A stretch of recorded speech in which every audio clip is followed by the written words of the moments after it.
Au soir de la fameuse victoire de Marignan, 1515, François Ier vient s'agenouiller devant un de ses soldats qui s'est particulièrement distingué par sa vaillance, Bayard, le chevalier sans peur et sans reproche. Bien qu'issu de petite noblesse, c'est à lui que revient l'honneur de faire chevalier d'Adoubet, le roi de France. Ce moment, aussi célèbre que la bataille elle-même, constituera une des plus belles heures de la chevalerie française. C'est que Bayard symbolise à lui seul les valeurs de la chevalerie par l'éclat de ses actions héroïques. Quelques années plus tôt, il a défendu seul le pont de Garigliano contre plus de 200 Espagnols.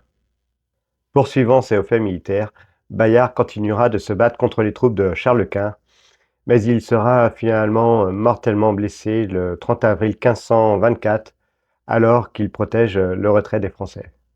Le chevalier s'écroule, frappé dans le dos par un tir d'arquebuse qui a transpercé son armure. Tandis qu'il agonise, Charles III Bourbon, qui a trahi François Ier pour les Espagnols, s'apitoie sur le sort du chevalier français. J'ai grand pitié de vous voir dans cet état, vous qui avez été un si vertueux chevalier. Bayard trouve encore la force de répondre ces quelques mots. Monsieur, il n'y a point de pitié à avoir pour moi, car je meurs en homme de bien.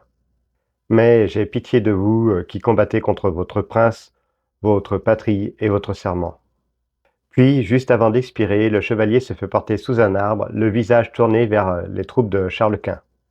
Je n'ai jamais montré le dos à l'ennemi, je ne vais pas commencer au moment de mourir.